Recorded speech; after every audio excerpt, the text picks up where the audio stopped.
Round 2 of Super Rugby is been and gone. Super round at Amy Park in Melbourne, done. Are you kidding me? What a round. High scoring, exciting, quality rugby. Fantastic. The best advertisement for Super Rugby was this past round at Super Round. It was great. Every single game, I've seen a lot of content creators have asked what was the best game this round. All of them. They were lit. All of them were great. Fantastic. Like I said, quality rugby all round. Exciting to watch. High scoring, tries, tackles, steps. Like, it had everything. It had everything except the crowd. Like, the crowd was probably the most disappointing thing of this. I do think they need to swap. It might need to go to Brisbane or to NZ even, the Super Round. It's a fantastic idea. Have all the games. So it was 2 on Friday, 2 Saturday, 2 Sunday, all at the same ground. Awesome. Great. Get it to a different location, different stadium. One that's more fans are going to be going to watch it, because imagine all of that, what happened this weekend, all those games at a packed out stadium, like packed out, I don't know, Ballymore or Suncorp or Eden Park or the Highlanders, down the Highlanders. Like, imagine that. They would get a lot more fans to watch, and watching that quality rugby, unreal. It was like, round of applause to all the players, everyone involved. Fantastic. Before we get into reviewing the games, I'm going to do a top 3 moments. I'm going to start that now. So top 3 moments from the weekend. It can be a single play in a game, something that happened, anything from the weekend's games. My top 3 moments. Here we are. Number 3. Hurricanes win the first ever Golden Point game.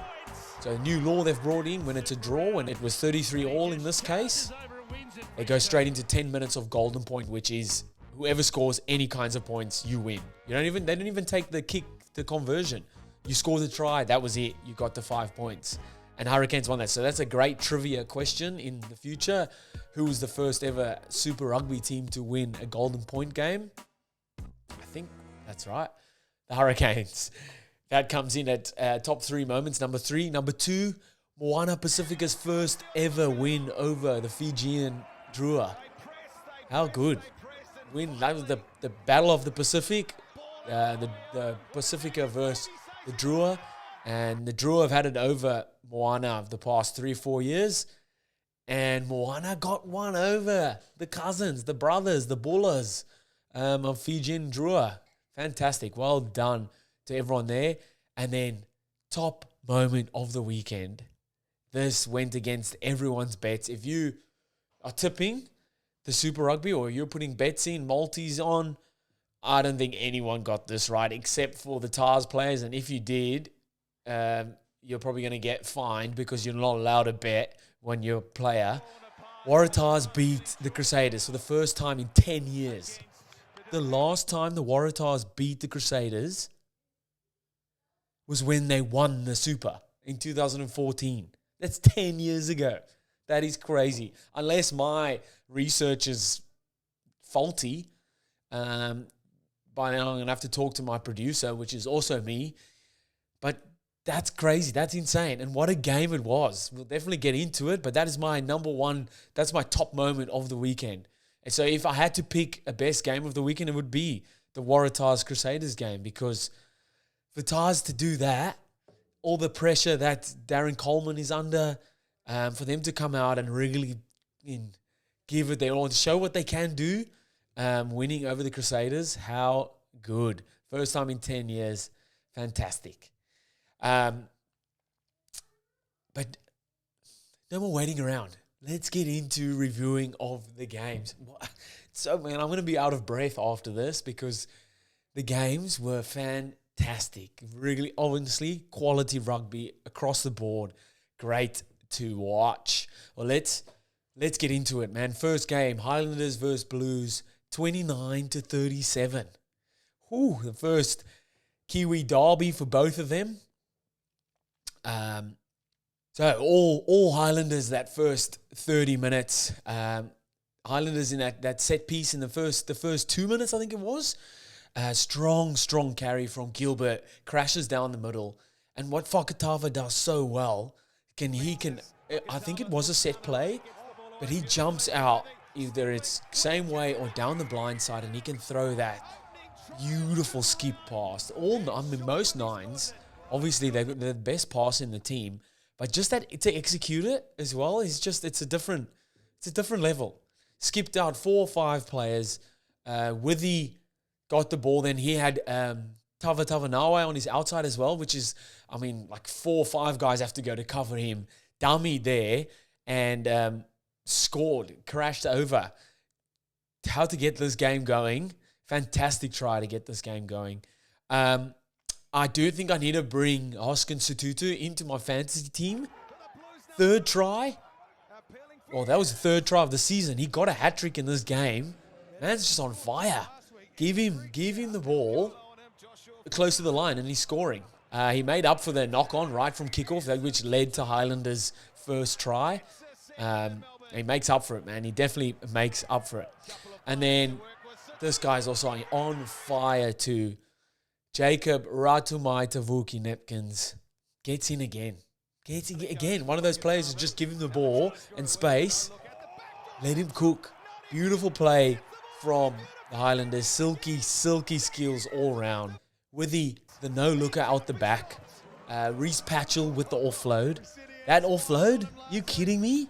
Through the line, he doesn't even look. Just boom, offload. Nareki puts Nepkins away in the corner. And it's just silky, man. Silky play from the Highlanders. Blues had 2 opportunities denied in that after their first try. So it's strong Highlanders defense. They led for a lot of this first half, and they were taking every opportunity they got. The Maul got sacked at that one opportunity, but Fakatava jumped straight back down the blind, and that's you think of what you want to do. So the awareness to have these decisions, but then to execute it as well. You could see Patchell calling for it. The banana grubber kick through the line. Perfectly weighted. Reece Patchell goes through and dots that down. That 9-10 combo is working lovely for the Highlanders. They might not have got the win in this game, but that little combo is working beautifully. Fakatava's crisp service and Patchell just calling the shots. It looks good. And then are we talking about that hit on Tavanawe from Zon Sullivan? Oh, he got the ball back. So Tomoti Tavanawe got the ball at the back, and he only knows one way, that is straight. He was eyeing up. I'll give Zon Sullivan this credit. Tavanawe was eyeing up Sotutu. Zon Sullivan from the blind side just boomed far. Got him. I don't think he was expecting that, and rocked him. It was good to watch. And then the play. This is a game-defining moment for me. Perofeta behind his own line, behind the posts. The halftime whistle is gone, or the buzzer is gone. Anyone is just dinking that ball out. Let's go to halftime. Yes, we're a couple points down, but that's fine. We'll regather and come out again second half. No. Dummy step under his own posts, goes straight through. Almost goes the length of the field. Blues consolidate. Couple of phase plays, and Talia ends up scoring, and the Blues end up leading at halftime. So this could have been an easily just dink it out. We're behind a couple points. Like I said, regather. We'll come out second half. Takes this opportunity and guns it. Length of the field, and they end up scoring, and they're ahead in the second half. They're just little plays like that, and the key players in your team that execute these plays, and then guys to the awareness to react to it. It's fantastic. That's what coaches want. And he even said after the game when they asked what were you thinking there, and he said our coaches have said, you see something, yes, we've got the structure, but if you see something, back yourself, man. Back yourself. Like I said, Sotutu with a hat-trick of tries. Whoever has him in their fantasy team, well done. Well done. I need to hear from your accountant. I do think Highlanders will take positives out of this. I think they just need to string more plays together. They do little patches of the game, but they just a little bit more consistency.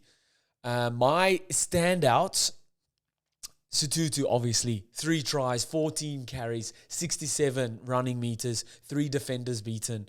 Mark Talia, 1 try, 18 carries, 104 running meters, and 6 defenders beaten. And then for Highlanders, Reece Patchell, just steering the ship, man.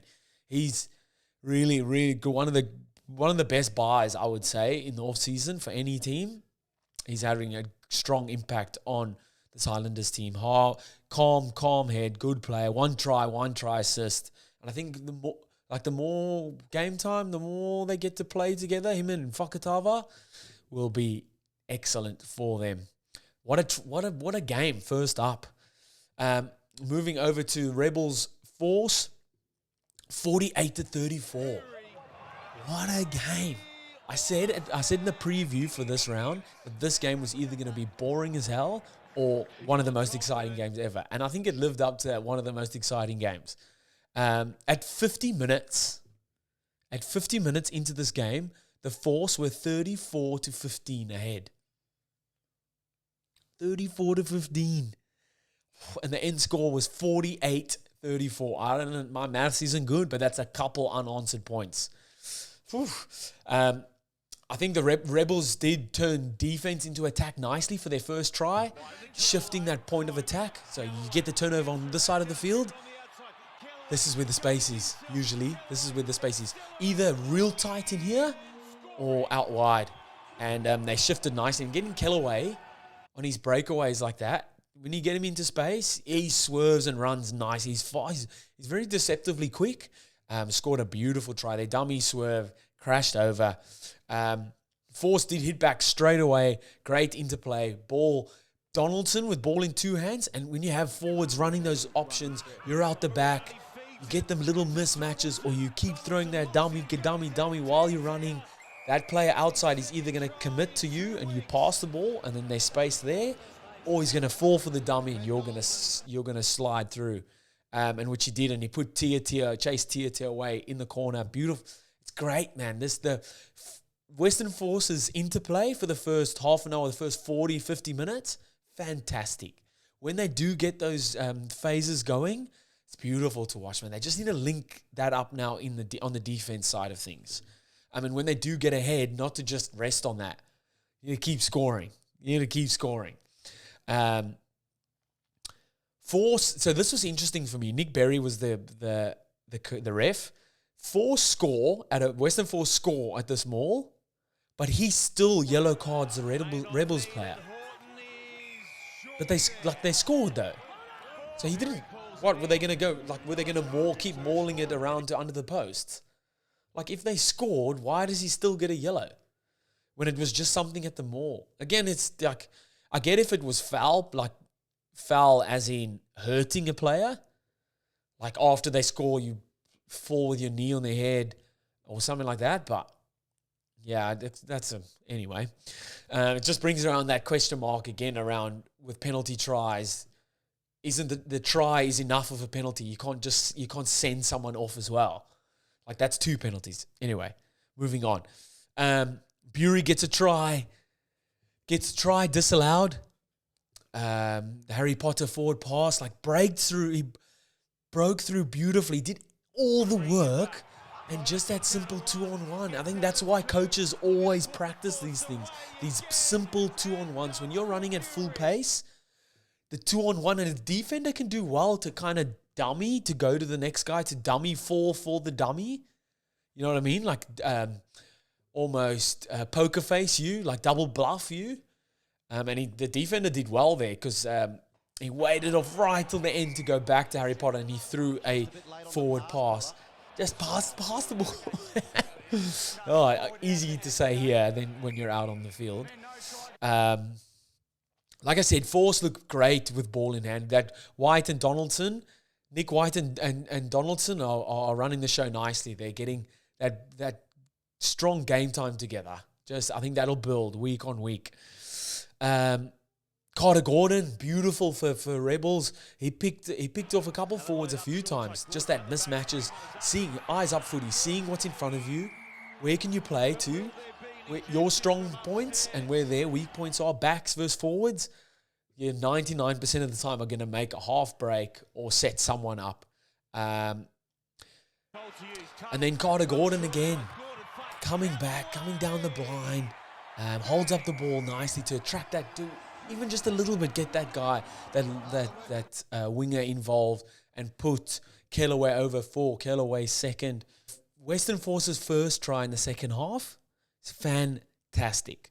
Side to side, Tia got a half break down the one edge and they just brought that ball back. Nice patience through the middle, coming back to the other side of the field. And Michael Wells scored in the corner. It would have been about 15 or 16 phases. Great. Like I said, that first 50 minutes, Force had this game and they were playing beautifully. Carter Gordon I thought he was man of the match for me for the Rebels. He kept the Rebels in it in the 60th minute. The intercept around the length of pretty much the length of the field. DRUA read that play beautifully. Dangunu scored 2 tries. I thought he was elusive as well. He's such an elusive player. Strong, sometimes a bit too energetic, but strong, man. Strong, fast. Someone I think good to have in your team. You'd rather have him in your team than play against him. I thought Salakai Lotu played really well for the Rebels. Really climbed in. Lots of carries. Strong tackles. Was it 16 carries, 5 tackles, but those tackles are really dominant. This shows that Rebels do have it in them. They do. They just need to string those phases together and kind of believe, like, shit, man, we've got the team to do it. Let's do it for the full 80 minutes, not wait until the last 20 minutes to string phases together and play footy. 4 tries in that second half for Rebels. Like I said, it was 20-something unanswered points. Well done to Rebels. Carter Gordon, 2 tries, 110 running meters, 4 defenders beaten. Kellaway, 2 tries, 101 running meters, and 5 defenders beaten. Great to watch. And a good first win for the Rebels. They needed it after the first round's demolishing. Yeah, so moving on. Fijian DRUA versus MOANA Pacifica, 36-39. I did call MOANA to win. I felt I saw more of what they can offer in the first round than what the Fijian DRUA can offer off what I've seen in the first round. More structure, a bit more connection. It felt like the players had been together longer, or they'd bonded better. Just seemed like that on the field. How good was Ravu Tamanda in this game?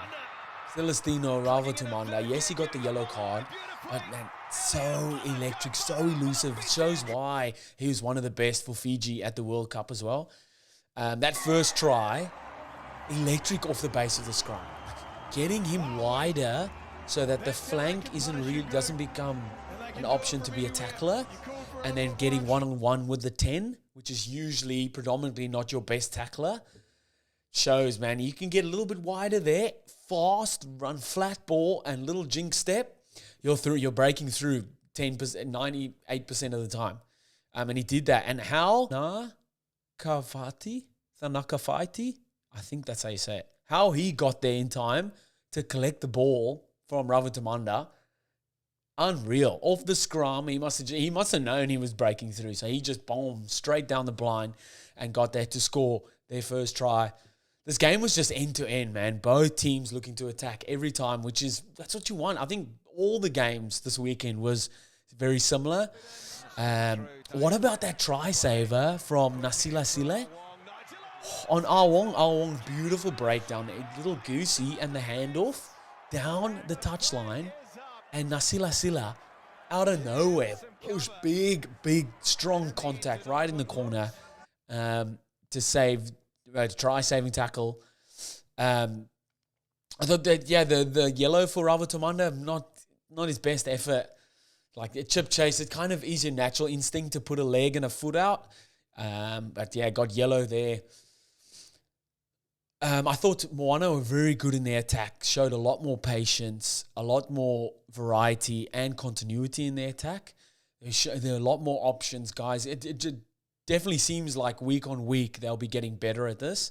Like I said, their coaching staff is like high-end coaching staff. They'll know how to get the best out of these players, and the more they work with them, the more you'll see the fruits of that coming out in their game, in the way they play. The minutes before and right after halftime, so important for a game. That's those championship minutes. Awong with a beauty of a grubber through for Tefu to score. Fantastic. And then going back, like I said, it was chop change. Moana would score, then DRUA would score. Moana would score. Celestino being Ravatamanda all over the park. Popping up everywhere. Everywhere. That try from the line out. Obviously, Dalangi got the ball off the line out. Inside ball to Celestino Ravatamanda. And when you're that close, when he's that close, if he gets that little half a break, you're not stopping him. You're not stopping him. He's too fast, too strong, too elusive. Fantastic. There was about 3 or 4 guys on top of him.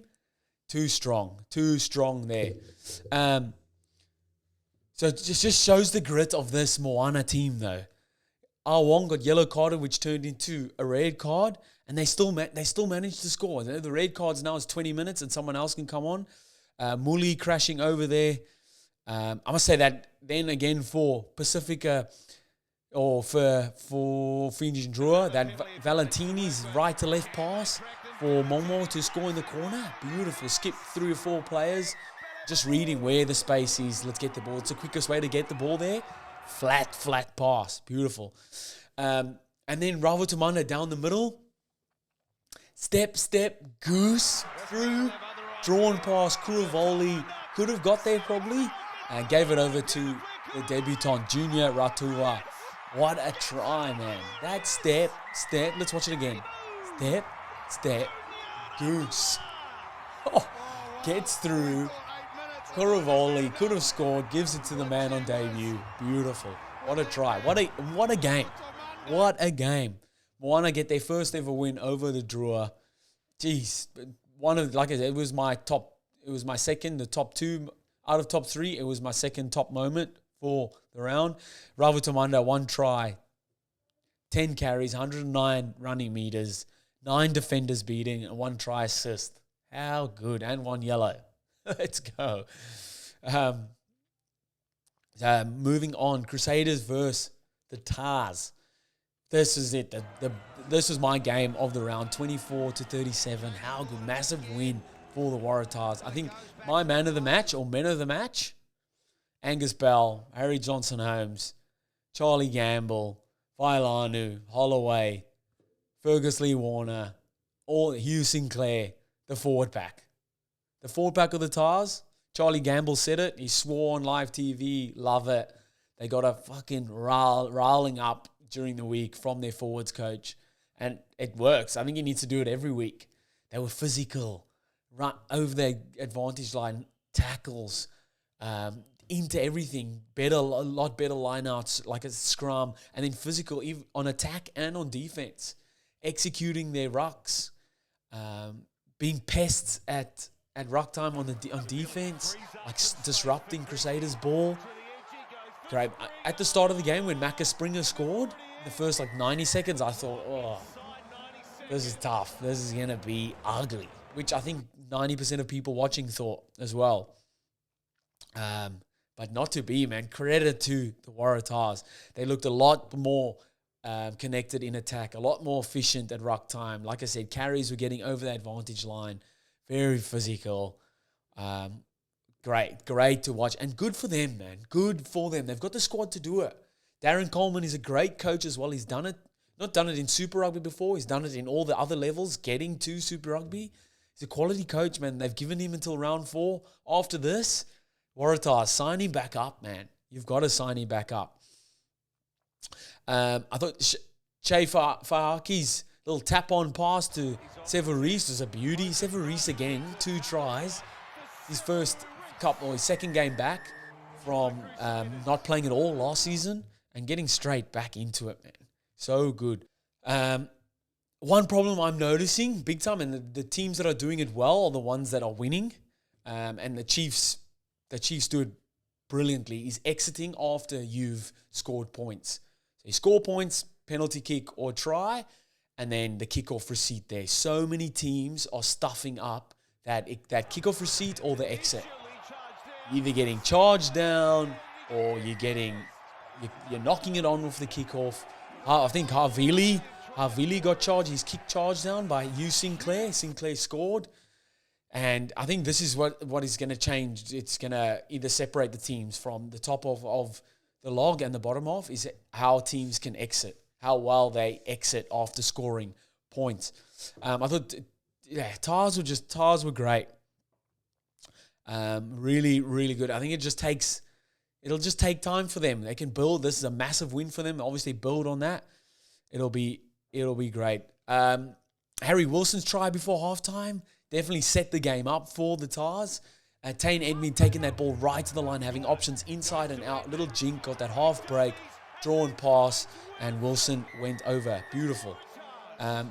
Crusaders in the second half finally use MOANA to straighten the line, busts through, gets 4 or 5 guys on top of him. Severis, when Severis in broken play is at 9, he's so strong. Also very elusive. Mark Talia is also someone who's really good at that.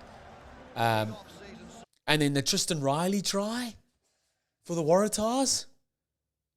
Yeah, okay, go Slater, please. I'm almost finished.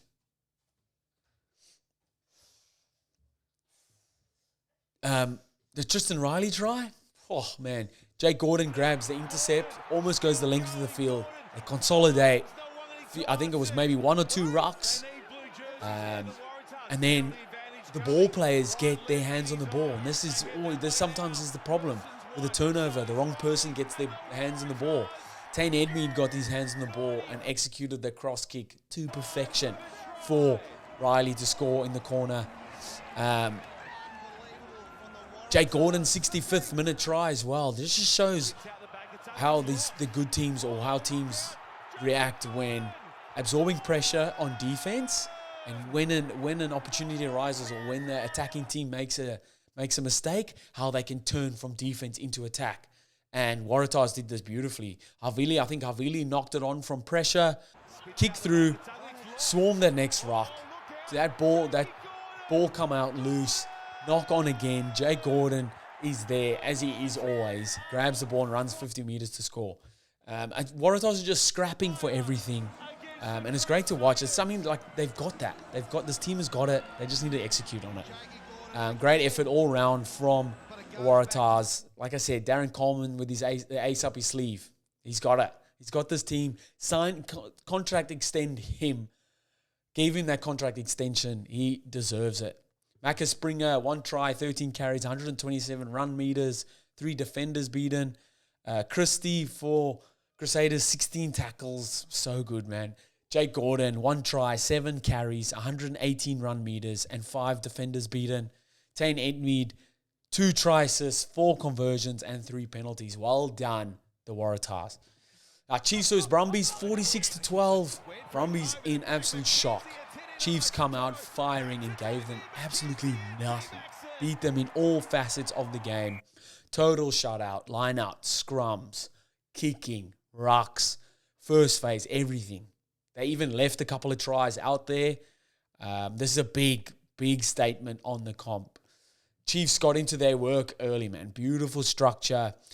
Getting those mismatches. I talk about it all the time. You can get backs on forwards, it's game over. You get someone like Nanai Saturu against 2 props, you're backing Saturu every day of the week. Bust through and sets up Xavier Rowe to score that first try of the game. So good. He's good. He's fantastic. He's been playing really well the first 2 rounds is Nanai Saturu. And Corey Toole, man, how does he do this? Every time you give him a little bit of space, he's fast, a little bit of chip kick. There was 3 or 4 guys around the ball that popped up beautifully for him, and he goes and canters over and scores. Fantastic. 3rd try of the season for him. He does get another one in the game. I'm pretty sure. So good, man. So good. Just the speed, out and out pace. Just chip. You can get yourself out of trouble so many times. Chiefs on absolute fire. Great phase play. Options everywhere. Players in motion. Effective ruck speed. Side to side. And they put Nana Satura over in the corner. Sensational try. I feel like they've got a bit of Irish style of play to them. Everyone knows where to be. It doesn't matter who or where you're playing. You know where to run, what options to be. Players in motion, running from depth. It's great to watch. And it just looked like that, like for the rest of the game, that the Chiefs were just in cruise mode. It was like they were training. It was another training session for them. Damien McKenzie's try, over the top, line out play. Beautiful to watch. He also racked up some nice fantasy points for me. Brumbies 32 missed tackles does not help, especially against a ruthless Chiefs team. And they were absolutely ruthless. I think led by Jacobson, the captain. Whenever Brumbies got the ball, they were just all over them. 50 minutes between tries for the Brumbies. Corey Toole goes over in the corner. Strong finish. Little bump off the would-be defender and scored in the corner there. And then I think Chiefs bench were fantastic. You got like Josh Ioane came on and scored. Arcoy came on and set up a try. And then Cortez Ratima come on and scored 2 tries. How good. The injection of that bench, and that's going into the latter end of the season. This is going to be so important for all teams. And Chiefs are at the top already, and to see how impactful their bench are this early on in the season, worrying signs for everyone else. They made Australia's favourite team, or Australia's strongest team at least at the moment, look very ordinary. D-Mac, 1 try, 5 conversions, 2 penalties, 21 points for the day. Nana Satura, 1 try, 2 try assists, 10 carries, and he's kicked another 50-22. Fantastic. 91 running meters and 4 defenders beaten. How good. And then the last game of the weekend. What a game it was. Went down to Golden Point. 38-33. It was 33 all. Golden Point, which means any way you score any points, that's it. You've won. Game over. And the Hurricanes scored right at the end, obviously in Golden Point to win it. 20 minutes of the game, there were 14 men on the field. Like, just shows the guts of that team. Jordie Barrett with a yellow card that then turned into a red. It was an ugly one. Very high in the shot on Pataya. Kind of knocked him out. Pataya had to go off the field as well. Not good. Not a good look. Ruthless from the Canes. Strong first up tackles, taking their opportunities. Ruben Love crashes over in the corner. High intensity, quality rugby from the Reds as well. Reds hit back, continued pressure down the right end of the field, and score from a pick and go after more. Harry Wilson dots down. I think the Canes were lucky there. I think both times, there was a few times that either teams were lucky not to get a yellow, or lucky that the team scored. Opposite team scored. Otherwise, I do think more yellow cards would have been given. It's a lot of warnings happening. I thought Reds did well to disrupt Hurricanes' ball at ruck time. It's the only way you're going to stop these Kiwi teams. It's just like be irritating at their ruck. They thrive off just that flow of the game. Ball down, clean ruck, scrum off can play the next phase. That's how they get their momentum. If you can slow that down, like what Waratahs did with Crusaders and Reds did with Hurricanes in a lot of this game, you can come far to beating a Kiwi team. Hot potato for Kini Naholo's tribe. Hot potato out the back from Jordie Barrett. Get out of here. And you're not stopping Kini Naholo that close. No matter who you think you are.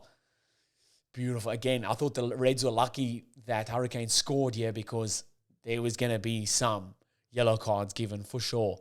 The Reds maul, stealing the Brumbies attacking option on the Reds maul. Fezler scored again. Like, it's such a big weapon to have. Line out that close to the line. More and more. If you have a well-executed maul, it's impossible to stop. Or if you do stop it, it's penalty tries, yellow cards. So this is a very good weapon to have in the Reds' bank. I think Tate McDermott owes Harry Wilson beers. rounds of beers, rounds of beers. In the first round, through the back of the legs, puts Tate McDermott over in the corner. Second round, another little pop over the top, puts Tate McDermott over in the corner. Second try assist from Harry Wilson to Tate McDermott. I think McDermott owes Wilson beers. I think he does. What do you guys think? Tate McDermott, go buy your mate some beers. Fantastic. Love it. You can't take a breath with Cam Roygaard around. Any little sniff he gets, he is like a little flanker on the field. Man, he shrugs that many players off, but that quick tap before halftime reacts so quickly to what's going on around him and just guns it. And that's why he is the favourite to wear that number 9 All Blacks jersey, I think. 19 all halftime. Like these is the neck and neck the whole game. It was 19 all at halftime. Full time was 33 all, and it went to golden point. I thought Reds got a little bit lucky with Josh Fluke's try. I thought that was a knock on. He never had control over that ball. It was a massive hit from Omua. He never had control of that ball. What about the Falcon? You see the Falcon? Tom Liner rings old mate's head. Sorry, I missed his name. But the lock with the headgear, ouch, man.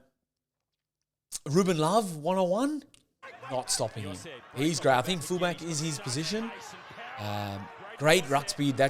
Is it Braden Yoase off the scrum? Takes 3-4 guys with him. When you get over that vantage line like that, no team is then affecting that ruck. You're getting clean ball there.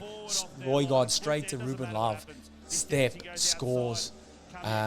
Great patience on attack again. I thought for Roygaard's second try, ton of phases down. They were a man down as well. Pick and drive, clean rucks, up the middle, up the guts, and Roygaard scores there. And then go into their first ever golden point game. Oh man, how good was this for Hurricanes reserve prop? Tossi, I think that's how you say it. He initially gets the turnover. This is in golden point already, so it's 33 all locked up. We're in the 85th minute. Gets the turnover. They kick it down the field. Line out, few phases, and then Tossi gets the ball to score and win. How good. 2 match-defining moments there for the big fella. And Hurricanes win the first ever golden point game. 2 of the top teams in the comp going at it. What a game that was to finish off the super round. Ruben Love, 2 tries, 9 carries, 70 run meters, and 3 defenders beaten. Braden Yose, how good at 8. 16 carries, 117 run meters, 3 defenders beating. And Peter Lakai, 22 tackles and 1 turnover. A grinding game from him. And then for the Reds, Josh Fluke, 1 try, 7 carries, 69 running meters, 3 defenders beaten. And Fraser McGrath, 19 tackles and 2 turnovers. What a game. What a super round. Which was your favorite round or game? Your favorite moment? What did you think of the Super? What do you think of the Super Rugby so far? I think it's been fantastic. It's been great to watch and cover. Let me know what you guys think in the comments, and I'll see you next time. Bye.